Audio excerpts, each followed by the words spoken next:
Voilà, mais bonjour. Bonjour Rémi.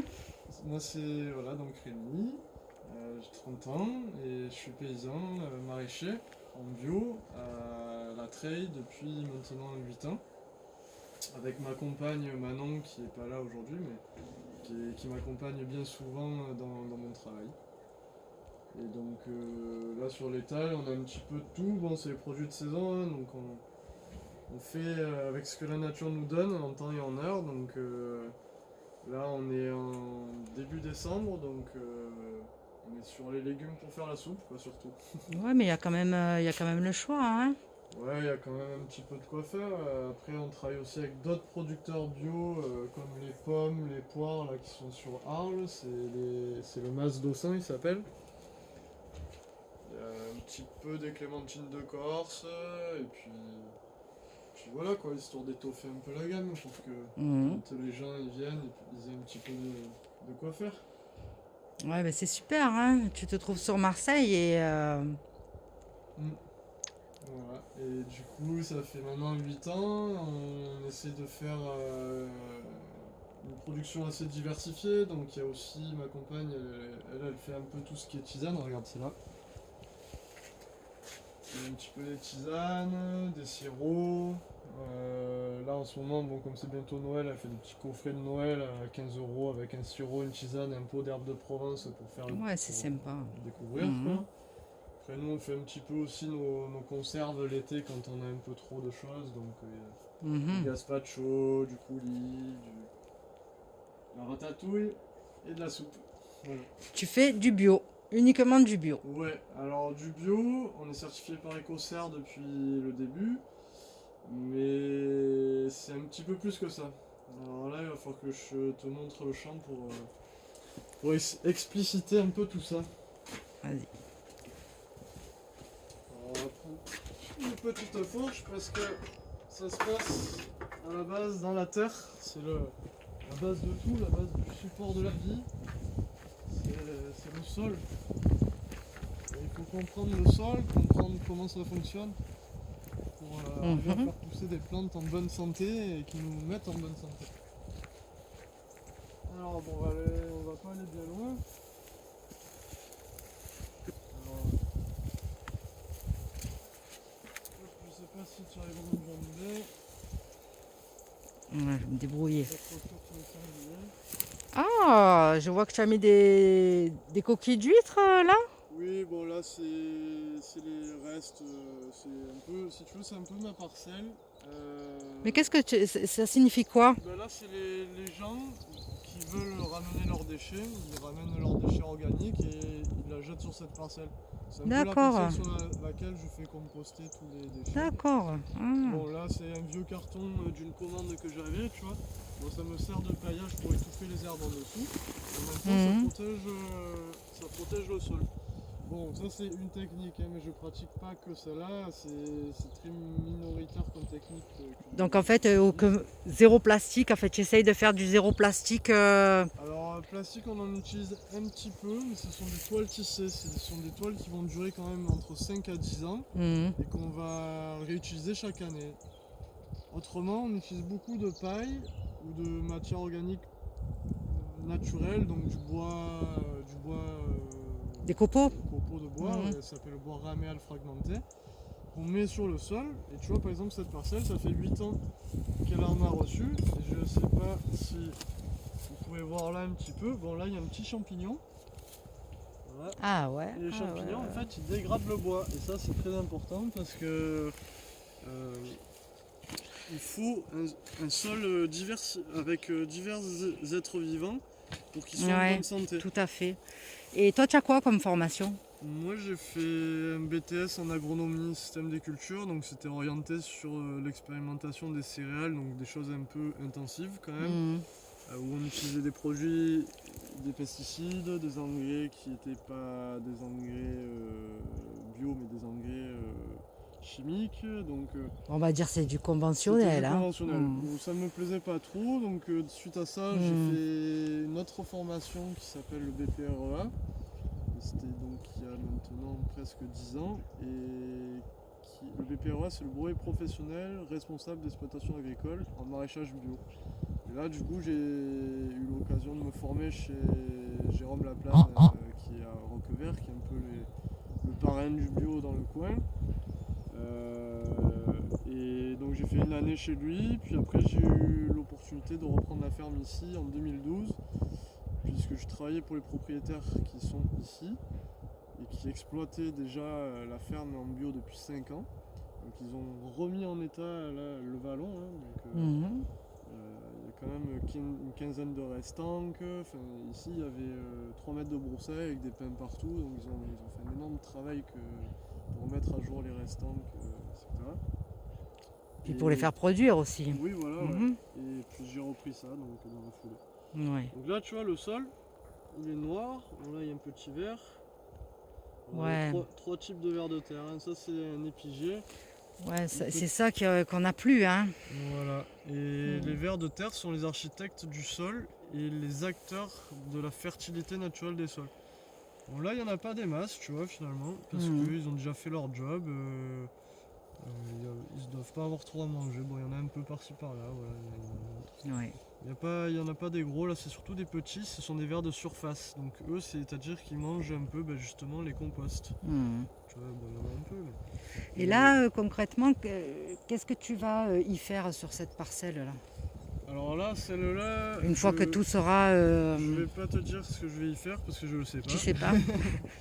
Mais par contre, là je veux simplement montrer Mhm. que du coup, grâce au vers de terre, en fait, on a un sol qui est complètement différent du sol d'origine d'ici. Mhm. Le sol de nos collines, le sol provençal, c'est pas un sol qui est comme ça, tu vois, qui a une finesse comme ça et qui a une couleur comme ça. Les sols d'ici, ils sont argileux, plutôt marron, assez compacts, ça fait vite du béton. Alors que là, tu vois, on a une finesse presque, regarde, on arrive à creuser à la main, tu vois. Et ça, pour y arriver, il faut des années de travail de la nature et de notre travail aussi, parce qu'il faut quand même apporter beaucoup de matière organique. Et ça, même en bio, on va dire, allez, le bio conventionnel, est-ce que tu arrives à obtenir un résultat comme ça? Et non, parce que si on n'apporte pas cette matière organique là, donc c'est en bio conventionnel, si je mets que des engrais du commerce, finalement j'ai pas le même sol. Et en plus de ça, parce que alors il faut reprendre les choses à la base. Donc moi j'explique que les vers de terre c'est important parce que ils vont fertiliser naturellement le sol, ils vont l'aérer naturellement. Tout à fait. Donc là j'ai dit deux choses: fertiliser et aérer. Aérer, les paysans en général ils aèrent en passant le tracteur. Donc là tu passes un engin qui pèse 1,5 tonnes, qui en même temps bouleverse tous les horizons du sol et qui ne favorise donc pas la vie dans le sol. Parce que le sol c'est comme une maison avec des habitants en haut, des habitants en bas, et du coup on remue tout et du coup on flingue tout. Alors que nous, à l'inverse, on va chercher à favoriser cette vie. Donc c'est pour ça qu'on met des choses sur le sol. Donc on imite un peu la forêt, comme les feuilles elles tombent sur le sol, ça protège le sol Tout à fait, ouais. et la vie en dessous elle est protégée. Et en même temps, la fertilité elle se fait, tu vois là, dans ces petites boulettes de terre là, dedans il y a il y a des turicules, il y a des cacas de vers de terre, il y a des cacas d'insectes, etc. qui sont aussi de la nourriture pour les plantes. Et donc à terme, en fait, un ver de terre, ça rejette 10 fois plus de phosphore, 7 fois plus de potasse et 5 fois plus d'azote. Donc c'est des vraies machines à fertiliser le sol, quoi. Ouais. Bon, moi je connaissais la technique de la peau de banane. Ouais. Ben, ça Tu n'en as pas marche, besoin là. aussi, ouais. Ouais. Mais voilà, l'essentiel c'est de comprendre que rien ne se perd, rien ne se crée, tout se transforme. Et donc en essayant de favoriser la vie, on n'a plus besoin après de mettre des engrais, plus besoin de mettre des coups de tracteur. Donc ici, tu vois, simplement quand j'ai envie de venir planter ou quoi, je recouvre la parcelle de paille ou de bois broyé et je fais des petits trous à travers ça dans lesquels je viens repiquer mes petits plançons. Là, c'est une période, on est en décembre, il n'y a pas grand chose à faire, ce n'est que semer quelques fèves, et encore c'est plus trop le moment parce qu'il fait pas mal froid. Mais voilà, là je laisse un peu la parcelle faire, j'ai pas besoin de la parcelle. Donc s'il y a de l'herbe qui pousse, des mauvaises herbes, tout ça, ben, c'est pas grave parce que même les herbes, elles aussi, elles ont leur rôle à jouer. Et la première énergie, c'est le soleil. Via le soleil, il y a la photosynthèse. Via la photosynthèse, les plantes, elles font on appelle ça des exudats racinaires. Donc ça, en fait, c'est une petite transpiration racinaire qui produit du sucre, qui attire des bactéries et des protozoaires, qui elles-mêmes sont mangées par les vers de terre. Eh ouais. Donc il y a tout un réseau trophique qui est en place, et chaque être vivant a sa place et joue son rôle, et c'est pas pour rien. Hmm. Du coup, je préfère qu'il y ait des plantes qui poussent plutôt que la terre elle soit à nu et qu'elle soit flinguée par les rayons du soleil, parce que les UV, Tout à fait, oui, brûle, hein. ça brûle. Hein. Ouais, ouais. L'eau de la pluie tout l'hiver, quand il pleut, bah, ça rince le sol en fait. Tous les éléments nutritifs ils partent dans les nappes phréatiques. Alors que là, les plantes, eh ben, moi finalement, dans mes champs, j'ai jamais d'endroit, si tu veux, où il y a de l'érosion, où il y a des mares, des flaques d'eau qui se forment, parce que les sols sont perméables. Et c'est le rôle d'un sol de boire l'eau, d'absorber. Et c'est ce qui fait que quand on a des sols d'une agriculture intensive, ben, ça fait un peu comme une piscine, quoi, si vous voulez, le sol est plus capable de boire l'eau, et donc ben, ça Tout fait à des fait. inondations. Tout ça, quoi. Et là, toi, est-ce que tu irrigues? Là, on irrigue au goutte à goutte, surtout, pour limiter les apports. Et Mhm. après, ça c'est un autre avantage d'avoir la terre comme ça, c'est que du coup, ben, c'est de la terre qui est capable de retenir bien mieux l'eau. On appelle ça la réserve utile des sols. Parce que les champignons, via leur mycélium, ils vont retenir énormément l'eau. Et puis de toute façon, de base, on est sur des sols argileux ici aussi. L'argile, elle retient les éléments nutritifs et l'eau. Mais quand on a le complexe argilo-humique, donc c'est-à-dire de l'argile qui s'est mélangée avec de l'humus, on a des sols qui sont capables de retenir très bien l'eau, et donc on a besoin d'arroser beaucoup moins. D'autant plus si les sols sont paillés avec des paillages type paille, foin. On utilise pas mal du foin et du bois broyé, et ça fait que du coup on crée une isolation thermique sur le sol qui réduit encore les apports d'eau en été. Et là, est-ce que tu peux me montrer ce qu'il y a là-bas, par exemple? C'est quoi? Dans le champ en bas là, Oui. il faudrait qu'on descende alors. Tu veux qu'on descende? Ah, tu sais pas ce qu'il y a? Bah si, là on peut. Là c'est les fèves qui ont été semées à la volée. Et voilà, après là, tu vois, il y a Je sais plusieurs pas si avec le restants. soleil, on voit... On voit pas trop. Oui, on peut voir. Et ouais. Il faudrait descendre alors. Et bah après, là, c'est les parcelles, elles sont un peu au repos, hein, Ouais. l'hiver. Si tu vois, il y a des engrais verts qui sont semés pour, comme j'expliquais, pas que la terre reste à nu. Ou alors on épand le bois broyé, on épand du fumier. Voilà. Et là, ta production, elle se fait où? Tu as des terrains derrière? Alors là, en haut, c'est les poulaillers. Il y en a un qui est dans les arbres là, Ouais. on voit à peine le toit. Il y en a un autre là-bas. C'est surtout les poulaillers qui sont en haut et les cultures vivaces qui vont rester longtemps en place, donc comme la vigne. Donc là, on prévoit de faire du raisin de table. Et puis après, sur chaque restanque, il y en a une quinzaine au total ici. On mixe un peu les cultures, c'est-à-dire pour éviter de faire de la monoculture et d'avoir que la même chose au même endroit, et d'attirer les parasites et les ravageurs. Là, on essaie de mélanger pour brouiller un peu les pistes. Et entre chaque parcelle, souvent, il y a des haies.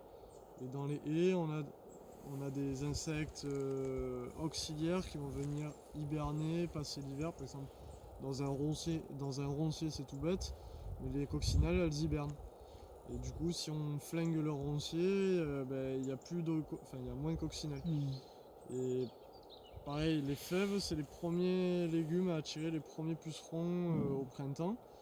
Et moi, jamais de la vie, j'ai traité quoi que ce soit. Parce que, en fait, si on tue même les pucerons avec même du savon noir, que c'est naturel, que machin, et on tue le garde-manger des coccinelles. Et du coup, les coccinelles, elles ont plus de quoi bouffer, donc en fait, elles ont plus de raison d'être. Donc au final, il faut les laisser, juste leur permettre d'hiberner, de comprendre en fait leur vie, de comprendre comment elles fonctionnent pour essayer de les favoriser. Et là, Tu connais beaucoup de personnes qui sont comme toi, qui font les mêmes cultures que toi, qui ont la même philosophie ou dans le coin? Dans le coin, très peu, ça se compte sur les doigts d'une main. Hmm. Et je remonte jusqu'à Cavaillon presque pour dire ça. Parce que j'ai d'autres collègues qui utilisent un peu les mêmes techniques. On appelle ça les techniques de maraîchage sur sol vivant. Alors bon, c'est encore un mot qu'on met sur des choses parce que les gens du coup s'y perdent dans toutes les agricultures qu'il peut y avoir. Il y a l'agriculture bio, l'agriculture raisonnée, l'agriculture biodynamique, l'agriculture intensive, l'agriculture conventionnelle, l'agriculture maintenant maraîchage sur sol vivant, il y a l'agroforesterie, enfin, il y en a plein quoi. Donc les gens, dans tout ça, au final le consommateur, des fois il s'y perd un peu et c'est là qu'il faut faire beaucoup de pédagogie pour réexpliquer aux gens de quoi ils relèvent. Donc nous on a la certification bio effectivement pour une question de traçabilité, pour dire bon ben voilà on n'utilise pas de produits chimiques, pas d'engrais chimiques, mais de temps en temps ça peut nous arriver d'en utiliser, mais on essaie quand même d'en utiliser le moins possible en essayant de favoriser la fertilité naturelle des sols. Après chaque exploitation est différente de l'une de l'autre. Tout en restant bio. Voilà, tout en restant bio. Mais nous, ce qu'on a cherché à faire vraiment, c'est de rendre la ferme la plus autonome possible en intrants. Donc on achète très peu de plants, on les fabrique nous, on part de la semence, on fait tout nous. On achète très peu d'engrais parce que du coup à force de mettre beaucoup de matière organique, de faire pousser des engrais verts, d'utiliser la fiente des poules, tout ça, on est très peu dépendant en fait des firmes et du coup on arrive à être un peu dépendant. Mais ça c'est l'idéal. Hein. Et pareil pour la mécanisation aussi, parce que ça pour beaucoup de paysans ça coûte très cher, les tracteurs, les outils, tout ça, et ils se mettent dedans à cause de ça. Et nous, comme on travaille sur une petite surface, on a très peu de mécanisation, on en a un petit peu pour se soulager le dos et pas finir tout courbé à 40 ans. Pour étaler le fumier et tout, ça je le fais au tracteur. Mais pour labourer le sol, je le laboure pas en fait. J'utilise pas le tracteur pour faire ça. J'utilise le tracteur pour porter des charges lourdes. Voilà. Et j'avais aussi une question. Oui, il me semble que tu organises des stages, non? On accueille des stagiaires. Voilà. On accueille des gens qui sont désireux d'apprendre un petit peu notre façon de faire, d'apprendre comment faire du maraîchage biodiversifié, bio. Tu as eu du monde, il y a des reconversions, il y a... du monde et on a eu un peu des gens de tous les horizons puisqu'on a eu un ingénieur informaticien, ingénieur chimiste, un marin, un mec de l'Assemblée nationale, une kiné, enfin des gens de plein d'horizons, un banquier. Donc c'est rigolo quoi.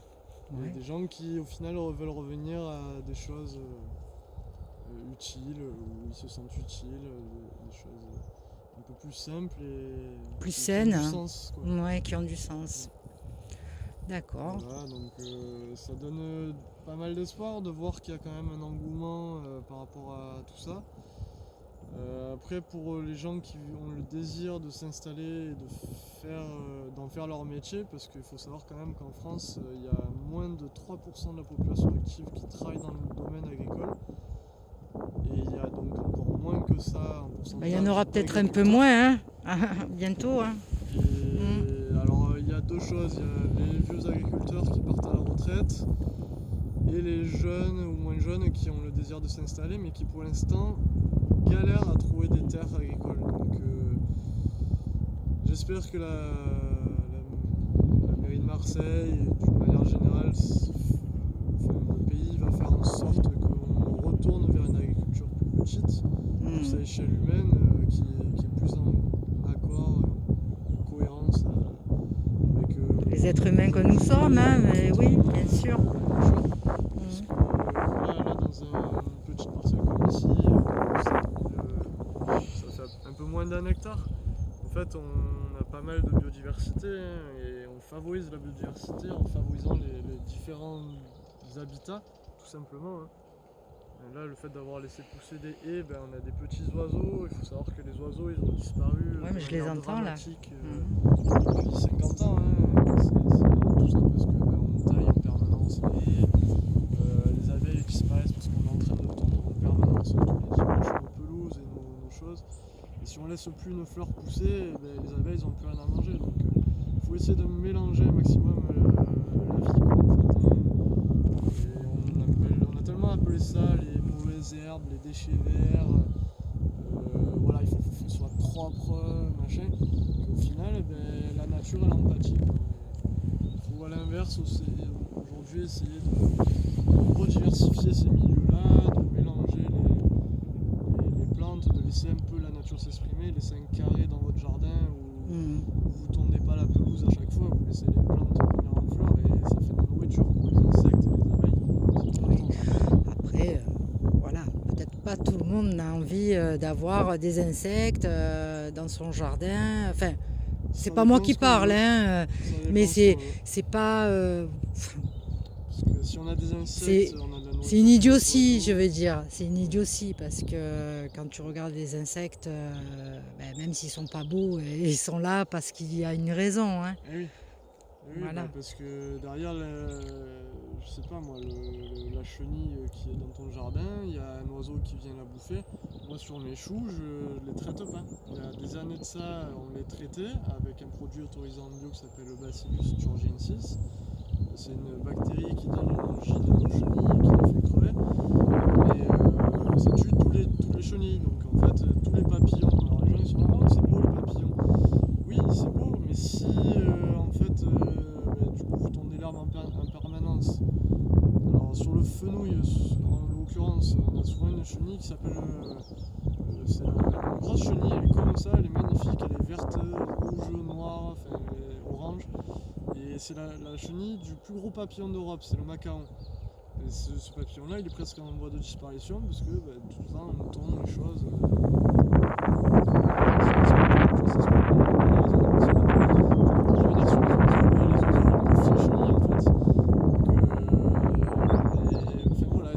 Si on veut des oiseaux et des papillons, en fait, il faut laisser la nature s'exprimer. Exactement. Ben, écoute, Rémi, moi je suis très contente de t'avoir connu sur Internet et pendant le confinement, tu vois. Et du coup, moi je viens que chez toi, chez ton collègue, les potagers des Trois Lunes. Mais voilà, j'ai une petite préférence pour toi parce que tu vas plus loin encore que le bio. Enfin, après, moi, c'est mon avis, hein. Je pense un peu comme toi, hein.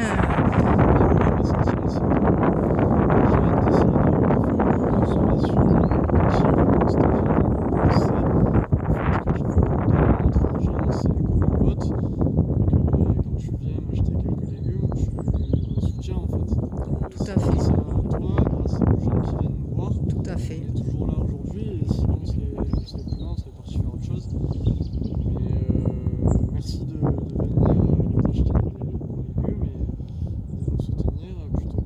Mais merci à toi plutôt, hein, parce que tu reprends un sacré flambeau et voilà, enfin moi je pars du principe que tout le monde a le droit de bien se nourrir, hein. Après, voilà, comme je te disais tout à l'heure, les moyens, pas les moyens, oui, il y en a qui n'ont pas les moyens et tout le C'est monde sûr. devrait avoir les moyens de bien manger parce que je pense que la santé commence par là.